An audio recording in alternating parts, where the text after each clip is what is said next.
Welcome to episode 26 of the Inside Real Estate Podcast. I am your host, Brian Castro, and today we have with us a friend who I've known for a long time. Yep. She is a top realtor on Philadelphia's Main Line, and she is an outstanding realtor and person, and we're going to see what she's got going on today. Sara Moyher-Pinkerton, thank you for joining us. You're welcome. Thank you for inviting me to be here today. I'm so happy to see you. I know. It's been you in so long. I know. It's been a while. So the past, I guess since COVID, the real estate market's kind of been doing a lot of things. Yes. Definitely. We actually met when the market kind of tanked. Yes, we did. In the last time.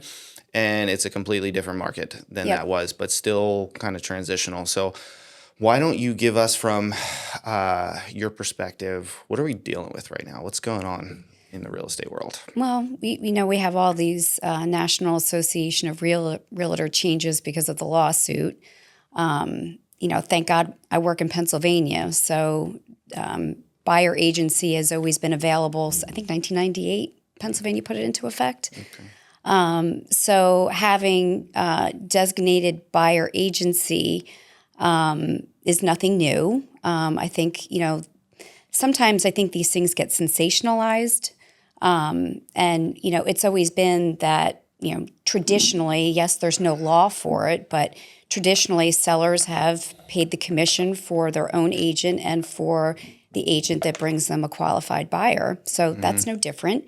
It's just we have maybe a deeper conversation now about, what that really means to the seller and that, it's not law that they have to offer that, but most sellers I'm finding understand that it is in their best interest to offer compensation to the buying side. So, it's better exposure. There's more than one way to skin a cat as far as getting commissions. Right. And, if I'm a savvy buyer agent, there's going to be a way for me to ask the seller for that commission anyway. And I'm finding when I'm explaining that to my sellers, they understand and, they're more than okay with it. Are you finding that the sellers are somewhat in the know that this is even a thing, or they don't even know that this even happened? That's a good question. Some are and some aren't, I feel like the buyers tend to be asking more questions about it than the sellers are.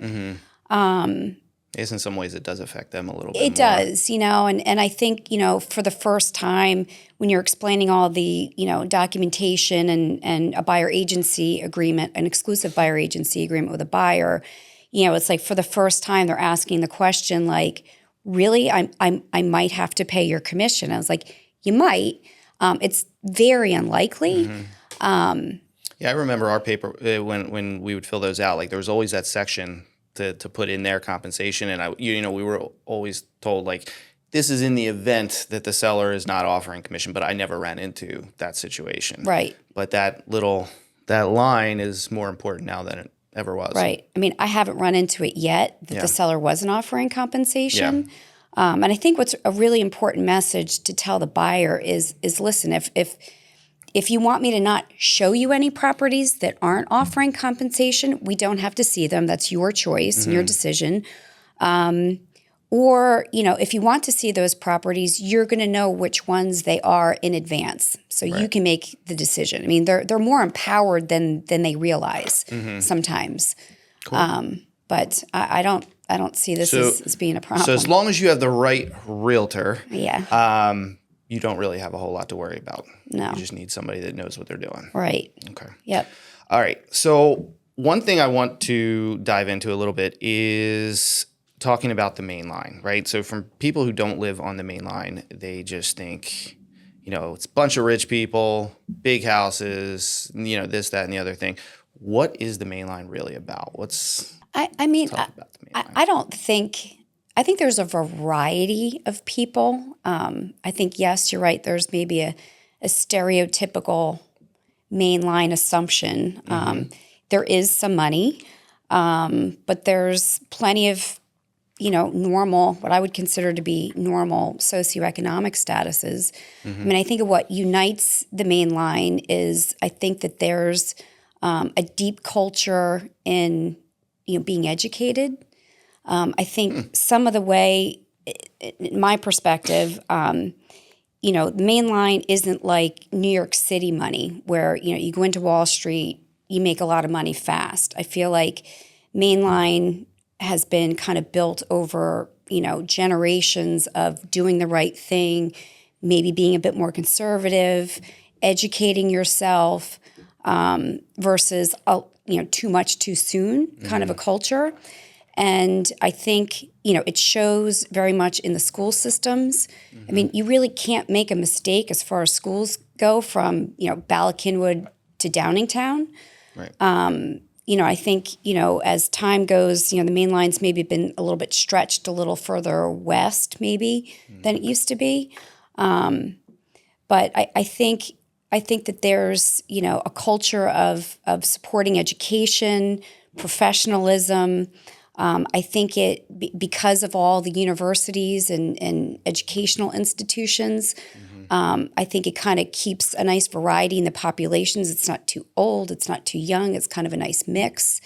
One thing I learned as an agent over time in raising kids, I raised my kids in Radnor, is I don't know if this is true or not, but it's been said that, Radnor Township especially has the highest percentage of alumni that come back and raise their families here.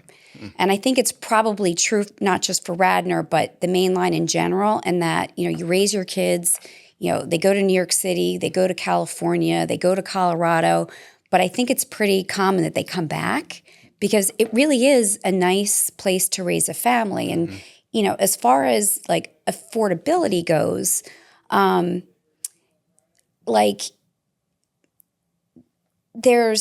could be a lot worse elsewhere. I guess that's my point. Mainline Philadelphia versus maybe a Westchester County, New York, or, a southeastern Connecticut, or parts of New Jersey even. I mean, our taxes aren't nearly as high. And some places the sale prices are kind of even, but I think you just get a lot more for your money being here. And, I feel like, mainline is kind of like a best kept secret where you can have high quality education, a higher quality of life than maybe you would in, some other, California where, if you're not making millions of dollars a year, you can't keep your head afloat. It's not like that here. Right. I think, I've seen, there are, the pockets that have like the monster houses and everything. They're like tucked away. It's funny how they're tucked away. Like you could drive through the main line any day and miss all of that stuff. Yes. If you don't go down those streets, you don't see those houses. Right. But I think there's I think it's more normal than some people would think in a lot of cases. Yeah. Not, it has all of those, perks and benefits you're talking about. And there are some areas where prices are actually pretty reasonable. Yes. So one thing that you mentioned was that you think that there's a standard of education. I do. Around there. So do you think that translates into what is expected of a realtor on the main line? Like that a higher standard of realtor is, demanded? I would say yes. I think this is a very, high professional culture here. And so, most of my clients are professionals, so they would demand a very high quality professional agent. Okay. So I've always strive to be that. Okay. Of course. I like being at a brokerage that supports that and makes being a professional easier than any other place that I've been. Okay. So let's break down from your perspective, what is a realtor's role in a transaction? Like what makes a good realtor? I think first and foremost is one that cares. I think any professional, whether it be a doctor, a lawyer, an accountant, a nurse, somebody that first and foremost cares about your outcome is number one. I think I can speak for a lot of my colleagues, but definitely speaking for myself, I didn't get in this business simply as, a way to make money. It was, I really wanted to help people, and I care about their experience with me. And, there's certain things about my practice that, I will do, won't do for that reason. I mean, my biggest nightmare would be somebody getting up from a settlement table, either the seller or the buyer, not thinking I did everything I possibly could on their behalf. So, caring, number one, knowledge, number two. There's always a lot to know, and it's always something that's evolving and changes that are happening. So being someone that, spends the time to make changes part of their soul and practice is important. Let's dive in a little bit deeper on the knowledge thing. So Sure. So people get a real estate license and you on paper maybe know more than the general public, but you don't really know a whole lot till you start doing it. Right. So what are some things that you've learned that you think, over the course of your career? So, I mean, I've been on lots of inspections. So anytime I go to show a house, especially the old ones, I mean, the first thing I do is go into the basement. I mean, that's kind of like, the bowels of the house, if you will. Because if there's problems, they usually start there and then the attic. So just kind of knowing what you're looking for, like, as an example, looking in an older home, I look for, fuse boxes. I look for knob and tube wiring. Most people don't know anything about that, which it can be, an insurance problem. It's very difficult, it's expensive to It's remediate, cool looking, though. right? It is cool looking, I love seeing it. So, how the house is built, soundness of it, improvements that might have to be made in order for you to get insurance or to make the house be worthy of getting a mortgage on, neighborhood knowledge. I would say, loans, types of loans, like understanding the financial piece of it, that it's not, not all loans are the same. Not all people qualify for the same types of loans. Often making people aware that things might be more affordable than they think they are because there's loan programs. Mm-hmm. And I think being, well networked with the right people, the right professionals, such as lenders, inspectors, engineers, builders, real estate attorneys, estate attorneys. All of these, relationships. I think lots of real estate agents, most of us have a really vibrant, Rolodex, if you will, and vendors and other professionals that kind of touch the real estate world are able to provide. So, it's the resourcefulness is a big part of that knowledge, I would say. Awesome. Yeah. What excuse me. Sure. So one thing, or at least this is how I look at it, as you drive up 30, like as in the towns change, there's Yes. like different, like, maybe there's an overall main line, but there's different Subtleties of Yes. each little. How much of an undertaking is that to understand all of them? I think if you're not from this area, I think the hardest thing to understand is that you buy for the township, not the zip code. Okay. So an example is, Radnor Township, it's Radnor Township Schools. That encompasses parts of Newtown Square, 19073, Bryn Mawr, Villanova, Wayne, a tiny piece of Broomall. So somebody that's not from the area is like, well, wait a second, I thought my house is in Radnor, but, it says Newtown Square. So like trying to help people understand, you're buying for the township. It's the schools that you're looking for. And that's kind of what's, it's going to determine your taxes. It's going to determine kind of your sale price. Right. So I think that's hard for people to I understand. didn't know Broomall was mixed in there. It is. There's a little tiny piece of it. And, I've lived here long enough that I know where all the cutoffs are between the zip codes, but then also the townships too. It's kind of fun. Very neat. Okay. So we got caring, knowledge. What else? Resourcefulness. I would say experience, of course. Okay. You will never have the same situation twice. You're never going to sell the exact same house to the exact same people over and over again.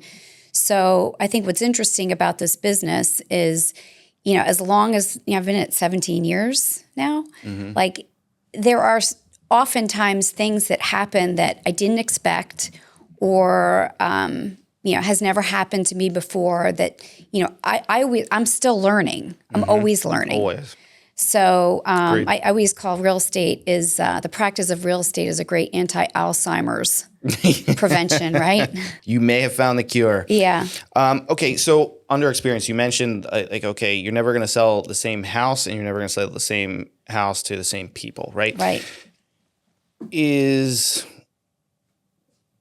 If you had to be better at knowing one, would you say you'd rather be better educated on stuff about the houses or dealing with people? Probably people. Okay. I would say people skills is very, very important because when you think about what you're doing, often buying a house is the biggest financial investment, one could have. One thing I learned really fast, I was naive when I first got a license thinking like, it's people buying a first house. Oh, they got a job promotion. They're buying a bigger house. Oh, they're having another child. They need a bigger house. Like, being licensed in 2008 was a little bit scary if you remember that, a lot of people were underwater. My mentor was Maureen Inglesby. And I remember going on listing Mine too, appointments. for a little bit. Really? Yeah, she's great. I hope she's doing well. But, sitting in listing appointments with her and, it was, people were upside down on their mortgages. People were, lost their jobs or, it was very, very humbling. And I thought, wow, it's not all, fun and games. Like this is like serious business. And I think, you need to be someone that's, down to earth and real and honest. That's something I take very seriously is about giving really honest advice. And honest advice isn't always necessarily what people want to hear. And having to deliver information like that, you need some interpersonal skills to make that happen and that, people understand that, although things might not be going exactly how they would like it to be, that everything's going to be okay in the end,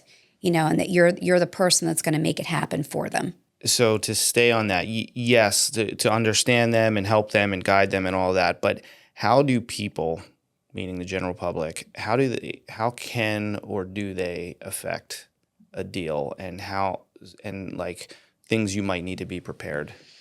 Well, good question. So I think often people not knowing make some assumptions. I think a big assumption is that it's going to be easy, and it's not. This is one of the hardest things I think anybody that's bought and sold a house will say. It's not easy.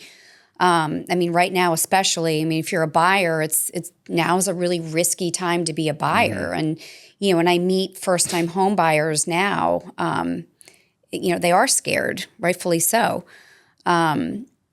So I think, right now people may be a bit naive.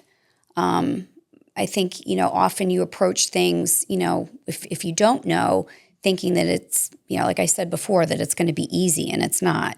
I have, a budget of X and I want to own this kind of a house, and, The mortgage could be, right. They could think on paper they can afford it, but then when it comes to the actual transaction. Right. Or something sounds like a really healthy budget to be in a particular area, and, it's not, you find that out really fast.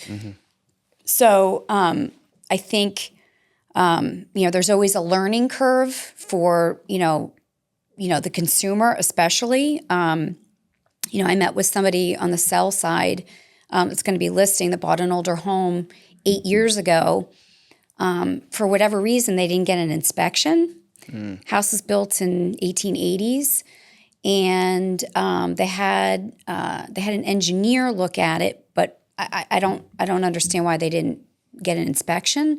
But the house needed some improvements to the foundation. It was loaded with knob and tube, so they've had to put what we call like kind of unsexy money in. It wasn't about making the house cosmetically, aesthetically beautiful. It was about fixing items that people don't like to spend money on. Right. A roof, HVAC, electrical. So, someone like that will come to me and say, well, I need to get X for this house given what I put into it. And, the market may or may not support that. Right. So that's a hard conversation to have, Yeah. They're not my rules. They're not, the data is what it is, and there are some things that we can do to kind of, cosmetically improve. I mean, paint is always like cosmetically the best thing you can do. And there's some marketing strategies that, are unique to us and our team that can help raise the sale price. There is a strategy. But even a strategy is not going to offset things by $1 million. You're hoping to get $1 million more than what the house is worth. Yeah. So it's I had no idea like how complicated it was until I became an agent myself. Right. So I thought it'd be easy, but it's not. How important is creativity to be as a realtor? I think it's very important. Talk about a situation where you had to get really creative to get the job done. Okay. So I had a situation of a house out in Malvern, kind of close to the turnpike. Some very, very expensive improvements, slightly over improved for where it was. And, the house hit the market. We got a lot of showings in the beginning, how it goes. And then things slow down a lot. And, maybe we're, a few to several months into the listing and nothing's happening. Then it's time to get creative. And, one of the things that I've done, have done a few times successfully is a reverse offer. You know what that is? I remember those. Yep. And, once in a while, they're exactly what the doctor recommended. Do you want to explain that before we Sure. continue? So a reverse offer is if I'm a listing agent and I had some buyers that came in and, they like the house, they're not really sure, maybe they want to make an offer less than asking, they're not sure what the seller's willing to take. It's sort of taking that guesswork out and putting it down on paper and saying, hey, Mr. and Mrs. Buyer, yes, I know my house is listed for $1.5 million. I've been on the market X amount of time. I am motivated. I'm willing to offer you, this house at $1.3 million. And then that way, the buyer's like, oh, okay, well, we were thinking that too. Or maybe we were thinking, $1.275 million, like it gets the conversation started. Yeah. How many times would you say you've done that?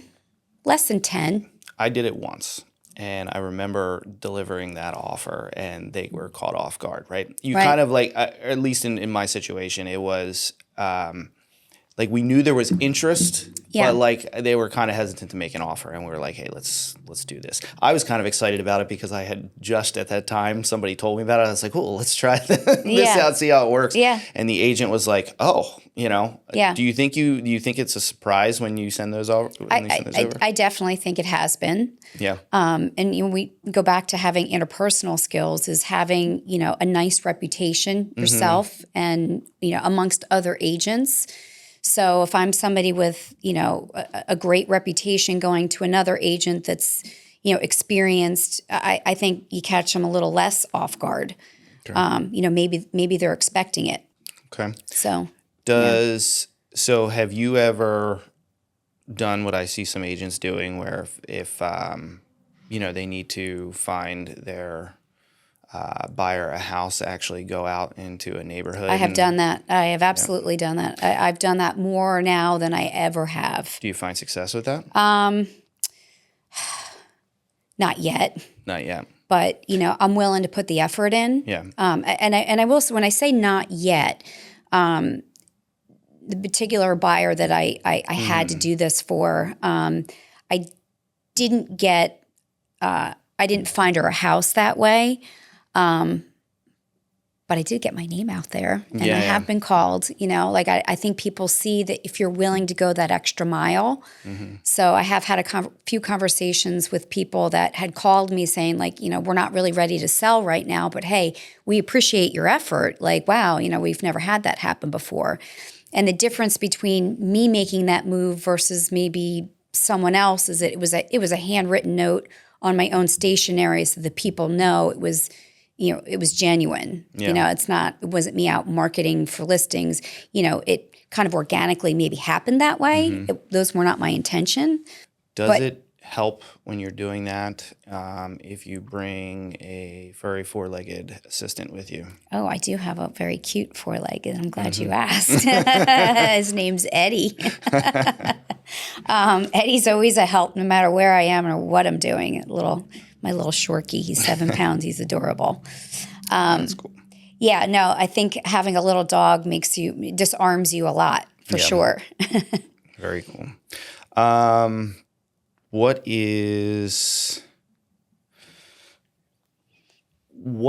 are some of the questions or concerns that you find sellers have now when you meet with them in today's market? I guess that there is, there's always the concern, that they're going to make as much as they possibly can, and that there's never, I think with this whole, what to pay the buyer agent, the real question is, am I leaving any money on the table? Okay. So, that's always, I think, in a seller's mind. If the number I want to end up with is 2.1, shouldn't I list the house for 2.1? Well, no. The strategy is to list below that because I want people in different price points competing with each other to drive that price up. Some sellers understand that right away. Others, feel that maybe they're leaving money on the table. Or, we're doing now, private exclusive listings. So that means I have a signed listing contract. I can market your property not on the multiple listing service, but I can market it, to other agents from other companies, and I can market it within my own network of agents. My brokerage makes it very easy for me to market a property out in California because there's people that are migrating back to the East Coast. So I think the concern sometimes there is, if I don't put it on the multiple listing service, am I leaving money on the table? And sometimes yes, sometimes no. If I can market you as a private exclusive, you name your price. It's kind of like, a Zillow make me move. Everybody's happy. Yeah. So, but I think having a detailed listing presentation and helping them understand the strategy, I think most of them understand that, we're not leaving money on the table. That's the last thing I want is to leave money on the table. Right. Right. It's in your best interest to get... Right. At the end of the day, it's in my best interest too to sell this for as much as possible. Okay. So you mentioned people coming from out of town. Do you see a lot of that on the main line? We do. We do. Yes. Have you seen in recent years an increase in that, or it's always kind of been about the same? I think I've seen an increase. Yeah, I think I've seen an increase for sure. Cool. I think, as the world keeps getting smaller and smaller and people can work wherever they want. Right. I think people, I see a lot of people out of New York coming here. They're, is it they have family here? Is it, it's an hour and a half train ride? I've met more people that work in New York City but live here of recent in the last 4 or 5 years than ever. Yeah. This area has a lot to offer. Pennsylvania. In Philadelphia in general, if you're not from the area, I like to use the saying, I hope I don't get in trouble for saying this, but like, Philadelphia is a great place to either be sick or I want to say stupid, but I don't really mean that. It's just what I mean by that is there's a variety of different types of educational institutions. I think it's very impressive. So, if you're a parent with a kid that is having some reading difficulties, there's a special school for that. Right. There's a special school for autistic children. There's special school, single sex private, single sex Catholic, single, Hebrew schools. Like there's There's a lot of so that, yeah. much. And so it's the types of, educational institutions is very robust. And then the medical care, there's, so many fantastic hospitals and It's a good area. universities here. So I feel great living here. I'm aging in place in Philadelphia. That's it. Well, I don't know about the aging part. Well, You look the same. 52. So, okay. Listing presentations. What they used to be versus what they are. Are they still this, like, is a listing presentation still the same? And as, like, you see, and I know some of it's for camera, but some of it is not. Do you see when you deal with a more educated sellers? Do they want to see all the BS and all like, hey, this is my market, this is that, or do they just want to talk price? I feel often they want to talk price. So my strategy has changed over the years. I never talk price when I meet someone. Okay. And I've gotten a lot better at, I don't need to take every deal that comes down the pike. So, I like to do my listings in 2 steps. First step is to meet my seller, see if we can establish a nice rapport. Are we on the same page? I like to look at the house. I don't like pricing a house I haven't been in because otherwise I'm guessing. And I want to be as accurate as possible. Okay. So, I like to look at the house. I like to see the improvements they've made. And, I ask them, what are you hoping to get? And, then maybe I go back and comp it. And I always leave the comps to the end. So, I'll meet a seller, get to know each other, have them get to know me. We can discuss the strategy if we're ready to do it then. If not, I come back with my strategy and then talk price last. So again, if you're telling me that you want to make 2-1, well, if we want to make that number, can I support that with the data? Like I will try my best to figure out a way to make that number work if it's possible. It's not always possible. Right. The numbers are what they are. If there's some simple improvements that could kind of help us, get to that number, I'm going to suggest that. We have a lovely program called Concierge where we're able to lend people some money to do some improvements to the house to help it show better, that it's interest-free and they can pay it back at settlement. Yeah. I do know about that program. Do people use it a lot? About 30%. Okay. About 30% That's actually probably do. higher than I was thinking. It's done phenomenal things. I have a situation in particular I did in, it was 2020. It was 2020. House in Radnor. Been lived in, it was a dad and 2 kids, lived in very hard, great bones, great neighborhood. It just needed some love. And, as long as you can build a business case, as long as there's enough equity in the house Right. to cover what you're going to lend them, plus, your commission and transfer tax and all that, if that is already there in equity, you can borrow against that. So I had someone, house to me on a really good day as is $699, $725 maybe. And about $70,000 worth of strategic improvements. I GC'd this. He ended up making $1,025,000. Damn. So it was, refinishing floors, painting cabinets. We redid a middle bathroom. And, being resourceful as an agent, I knew where to shop for things, to get plumbing fixtures and cabinetry at, a better price than, someone just walking into any retail store. So I know that was great. Yeah, Compass's, am I allowed to say that? Yeah. Oh, so, Compass's idea in providing us with that is, why is it that, your seller is going to sell for $699? All you needed to do was strategically spend $70,000 and then you made, how many times money? Why are we leaving this up to the flippers? Let's provide this to our own clients. And So, yes, that is Compass Concierge, but there are other third parties that other companies can do, in theory, the same thing, yes. right? How is this something that you are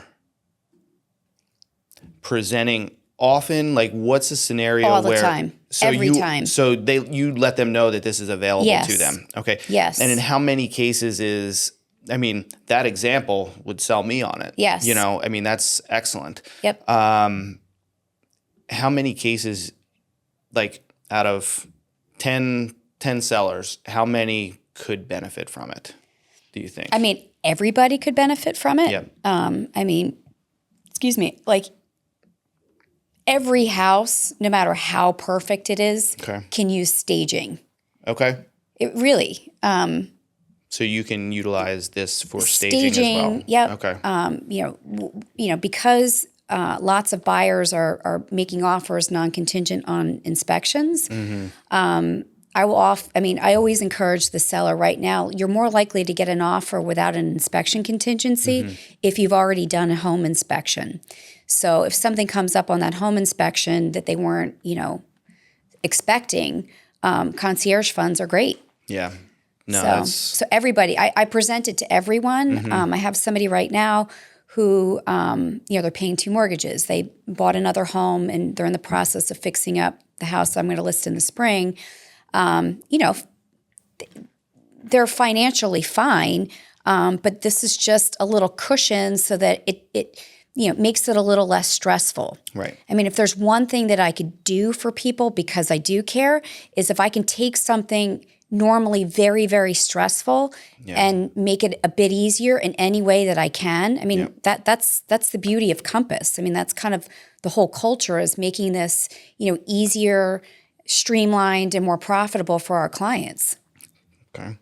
So that is a good segue into my next question. So I want to talk about the importance of brokerage. Yes. So before Compass existed, there was one brokerage that kind of seemed to, or at least the perception was, that they owned the main line. Mm-hmm. I don't think it's necessarily it's not true anymore. No. But I have this conversation with people that, is the brokerage you're with as important today for the sellers versus how important it is for the agents themselves? Because as we know, a good agent will find success wherever they go. That is true. But so are sellers as worried about the sign in their front yard as much as the agents are worried about the banner they hang their license in reference to what that brokerage can provide them to do their job? Well, first and foremost, it's, people hire you for you. I used to say, I started at a different brokerage when I was brand new. I was there for a couple of years where you and I met. Mm-hmm. And, back then I found that I was kind of losing listings because I didn't have a big name behind me. And it was like the perfect storm. I was new, I was young, and I didn't have that brand. And I was in IT sales, and there used to be this saying where nobody ever got fired for hiring IBM. Right. And so I kind of felt like, well, I have to go to the IBM of brokerages at that time.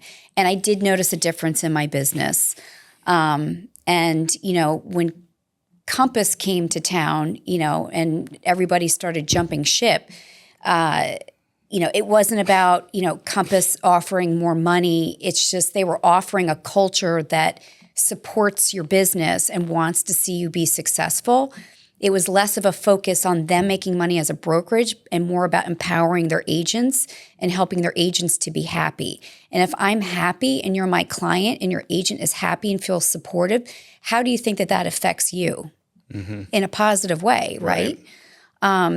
So Compass, for sure, as a brokerage, has empowered anyone that's been there. Reports that I have now available at my fingertips that used to take me hours and hours to prepare. They listen to us when we ask for something. They find a way to make it happen. So I'm happier, and because I'm happier, I think I'm able to provide better service. At the end of the day, I still am who I am. I'm Sara Moyher-Pinkerton. I care very deeply about your outcome. That will never change. Right. But to be with someone, a brokerage that understands that's most agents are really high quality, good people and want what's best. Right. And so having, programs like Concierge, making our listing presentations easy to customize it to yourself and to your client it just makes everything better. It elevates the experience. I've noticed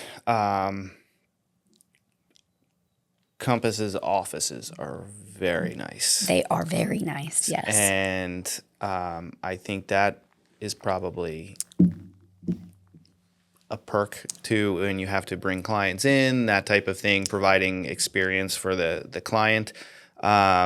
I think I've also noticed some brokerages, the smart ones, are kind of upping their office game as well. Yep. What effects do you think your brokerage has had on the real estate market? Do you think that they're elevating the industry as a whole? Do you think that's actually happening? Yes, for sure. In what other ways other than image? I think providing training and platforms to help us do our job better, service. Compass is a luxury brand. Mm-hmm. And what I mean by luxury is not, I'm selling my millions of dollars. It's not a dollar amount, it's an experience. And so I always say that. Really, it's true. It's what it is. Just because you put $1 million on your price doesn't mean anything. No. What makes me laugh is that there's lots of luxury signs out there on properties that aren't luxurious at all. Right. So that it's not the sign, it's the experience. And, Compass agents are very well trained. We care. We're collaborative. Every Thursday we have these collaboration meetings, and it's, hey, what did you try and worked? Help me help my people. There are other companies, such as where we started, that will claim the training thing too. What's different? Yeah, they put their money where their mouth is. It's actually there. Okay. I love that. My managers are always around. They're asking us what we want and need. They Compass sends surveys out, every couple of months asking, what can we do? What can make this better? What can we do to help you? They're very proactive in asking their agents, what can we do for you? Okay. I love that the president of our company goes and visits other offices. Robert Refkin, you can reach out and touch him.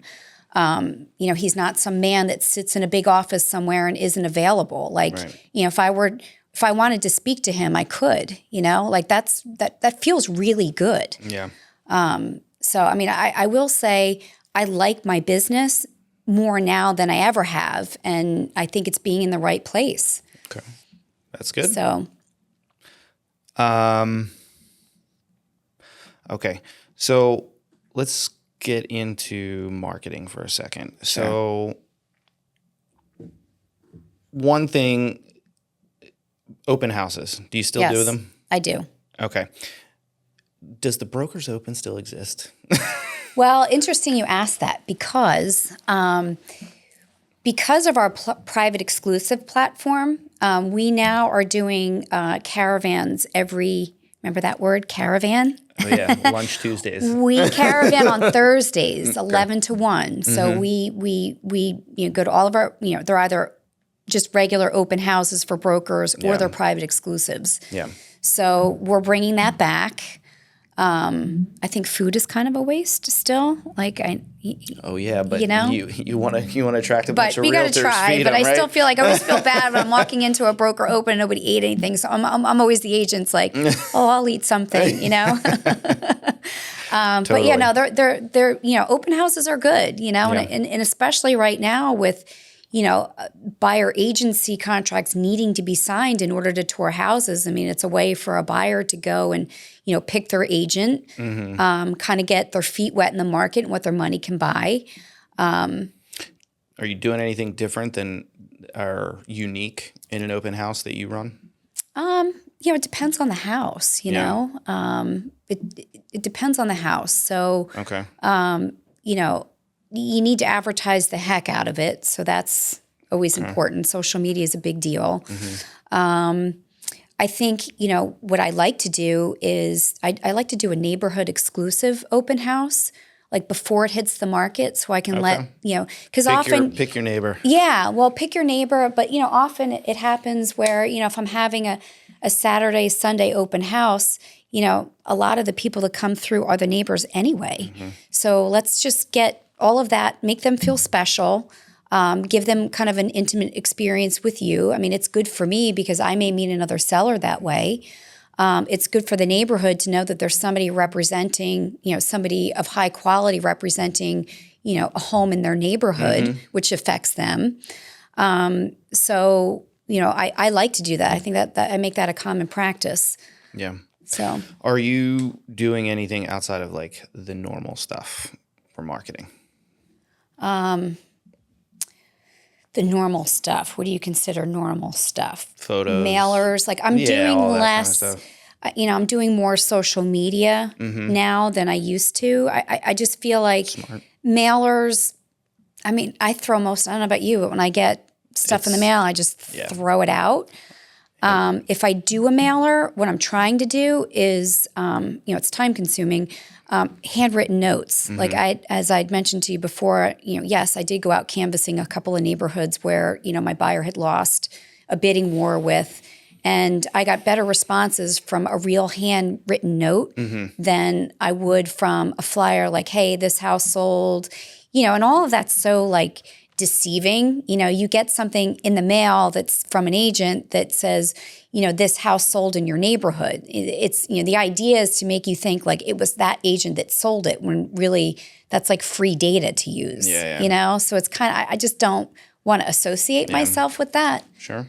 So I also think the mailer stuff's a little slow for today's market. I think so. Yeah. It's more of a stagnant way of going. Not to mention, like, in order, I think, to get a rate of return on that, you have to do so much. Right. I if you have unlimited budget and you do everything, right? But if you have, if you do have a budget and you have to stick to something, in our opinion, what we tell our clients is like the social media end of things, because even if you want to, you put ad dollars into that, it goes so much further than I agree. Than the mailers. I mean, and it's not just the real estate business. All businesses are doing the same thing. 100%. It's important, No, definitely. So, okay. So what's going on with your team? You guys doing anything special? Well, our team has grown a lot. Okay. So we're 11 agents strong. Wow. Everybody brings something different, which is great and highly collaborative, highly supportive. It allows us each to have a life outside of real estate, which is, if you have enough people on your team. What is that? Well, exactly. But yes, it's very nice. I mean, I do a bit more traveling now. I'm an empty nester, so I have a bit more time, and my new husband has a business in Zurich, Switzerland, so I have opportunities into Europe more than the average person. So, I need a strong team behind me. If I'm not here, I have somebody that I trust that can carry things on if need be. I try to be strategic in my travel so that I can accommodate my clients first. Is your team a lot of are they all agents? A lot of support pieces? How does it look? So we have one executive administrator. Okay. And then, she does things, like advertising for the team. She keeps us, she does like our newsletters for us and things like that. Like day to day, I mean, one of the nicest things about Compass is that, our platforms are really easy to use. So from an administrative side, you can do a lot more yourself. I do get administrative support as needed, but I'm able to do more myself than I ever could before. Right. So, that's a big deal. Yeah. In our team, it's mostly other seasoned agents. We have a couple newbies. I'm doing the newbie training. Yeah. So it's fun. It's good for me too. Reminds me of things. Yeah. Keeps me humble. Yeah, that's good. So we're bringing in some new blood, and Cool. It's fun to see them learn and eventually blossom. And you also know what maybe you didn't get when you were the newbie. Right. Yeah. Yeah. It's an opportunity to. I mean, it was smart when I came into the industry to hire a Maureen Inglesby to be my mentor. Mm-hmm. I did learn a lot from her. Mm-hmm. I think I naturally had a lot of intuition in how to go about things. I've been a salesperson my whole life, so having some people skills definitely helped. Sell me that bottle of water. Oh. No, I'm kidding. This lovely thing. Look how clear it is. Oh man. It's the perfect temperature, right? Look at that glistening in the light, right? Aren't you thirsty? Very. So yeah, it's nice. I love the high quality women that are on our team. Our team leader Marie Gordon's amazing. Mm-hmm. She and I have been working together. I think we met in 2012. Yeah, how did that whole thing come about? So she was working. Am I allowed to name brokerages or Sure. no? So she was at Long and Foster, and I was at Keller, and we had met at an open house originally, mm-hmm. and then I sold one of her listings, and she said to me, you remind me a lot of myself, like when I was younger, and she's just a lovely person, and we had both talked about. She was at Long and Foster. I was at Keller. I kind of felt like I was not getting as high listings as I was hoping to get because I didn't have the blue and white sign. Mm-hmm. And so, I was kind of afraid to go there because I just thought, I thought they'd eat me alive or something. Yeah. And I think she had kind of a similar sentiment. And we talked about it. She's like, I'm going to go. I'm going to interview. I'll let you know what I think. So she went, she met Barbara Margolis, who was the manager of the Wayne office, who was a lovely woman, mm-hmm. highly respected. I miss her. But she had a really nice team, and that was, Wayne office was a very solid, and I would say as collaborative as it could get for that particular company. Mm-hmm. So Marie went first.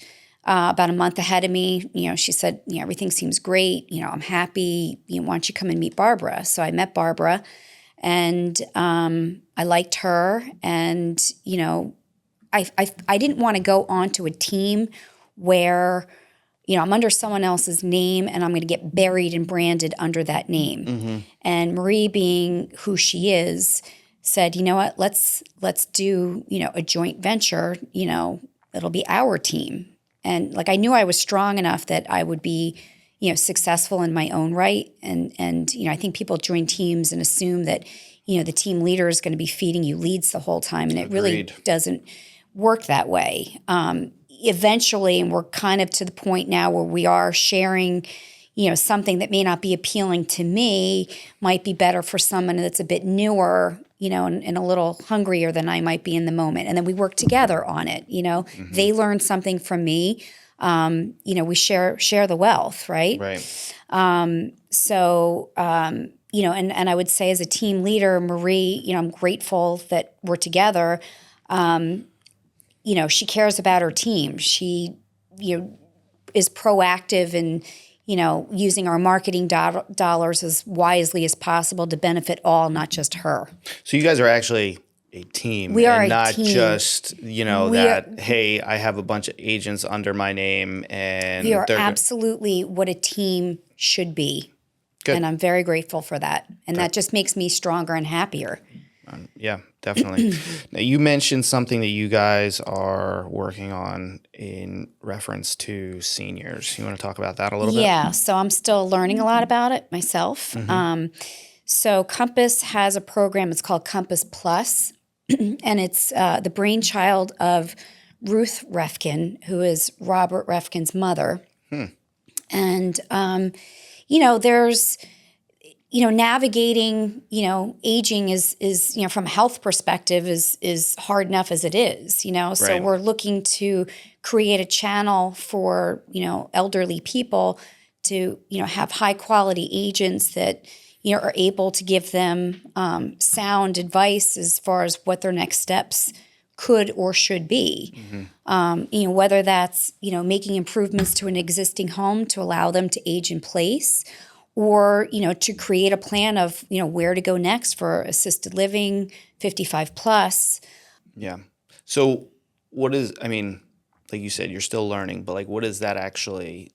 There's a lot of pieces involved in that outside of the real estate transaction itself. So is it a matter of you guys building relationships and networking with the other pieces involved? Other professionals, yes, absolutely, because we're all going to need the same certification. Okay.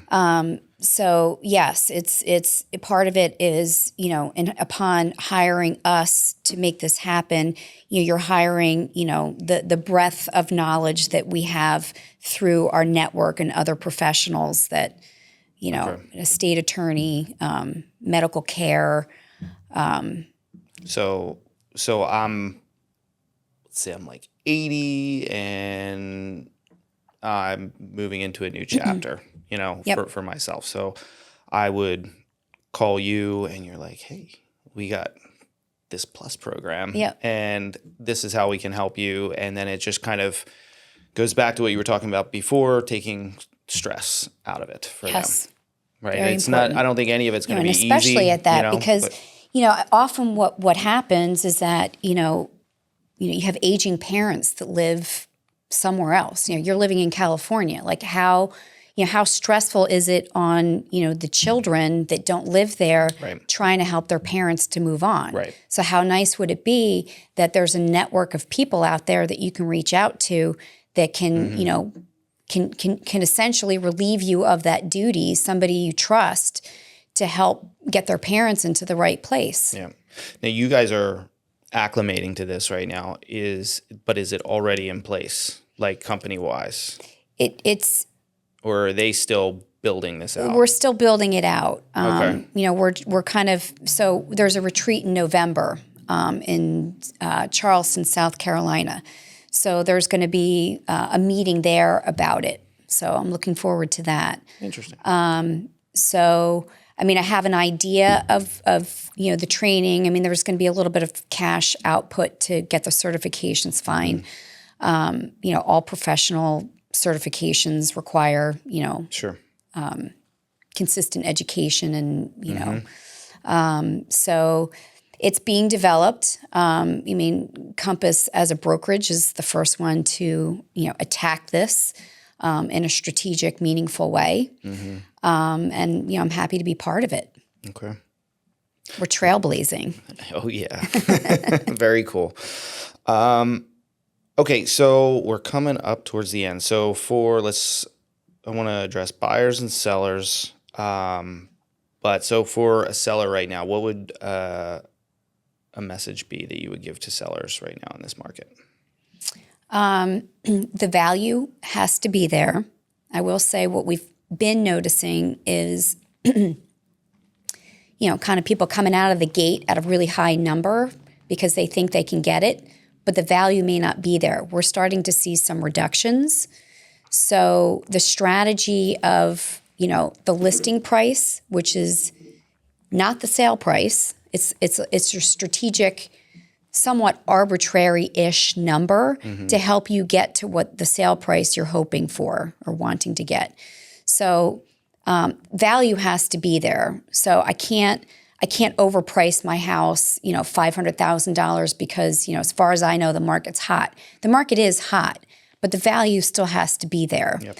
And so, my best advice is to listen to your agent, rely on what the numbers are telling you. Right. And, being listed slightly below market value will absolutely assure you that you don't leave money on the table, because I want as much competition and as many eyes on your property as possible. Okay.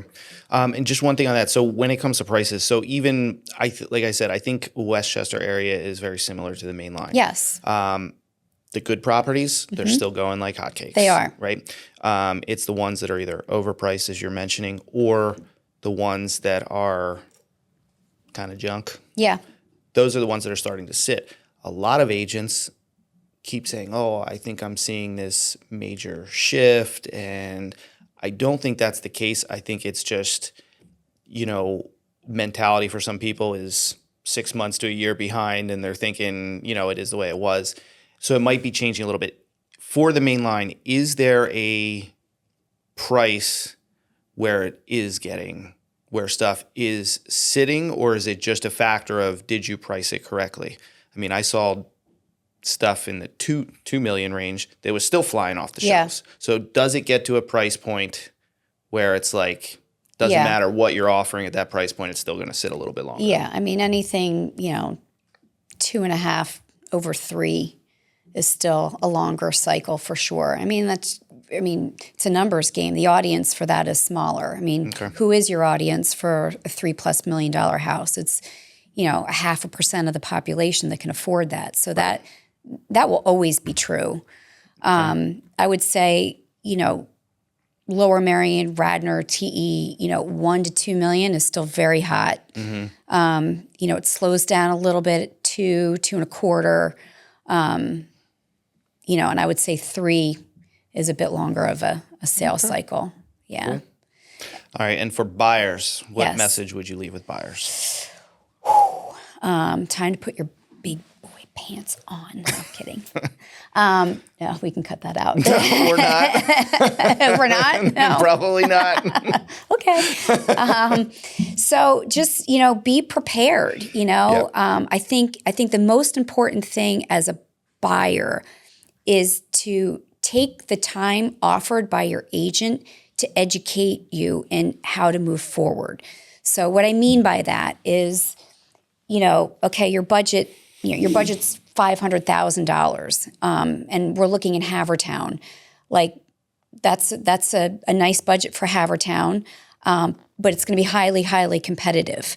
So what does a really competitive offer look like? Is it all cash? Is it waiving of inspections? Is it a non-refundable deposit? There's lots of ways to structure that offer.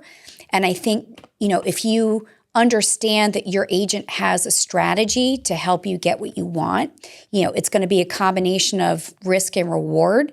It is risky right now to be a buyer, more so than I've ever seen it. Waiving inspections isn't something, I want people to do, but if it's right now is kind of a necessary evil, which is why on the listing side, I'm recommending to my seller, let's get an inspection. It's the right ethical thing to do. And you're more likely to get a buyer that's not going to have cold feet buying into something if they don't really know that there's, is it a sound house or not? Cool. So I think spending the time up front with your agent and asking a lot of questions is going to pay them back in dividends for sure. That's good advice. Yeah. It's funny when I ask people for what they would tell a buyer right now, that's the one that has the most variables in it. The Really? sellers, they're usually similar responses. Yeah. But when it comes to buyers, everybody's got something a little bit different. Really? I think that's pretty good. Yeah. Okay. And then we all know the world's a little crazy right now. Will you send us off with a positive message to the world? A positive message to the world. change is inevitable, and embrace it. It's a good thing. Awesome. Yeah. Thank you, Sarah. You're welcome, Brian. That was great. Thank you. That's it. All right. That was easy.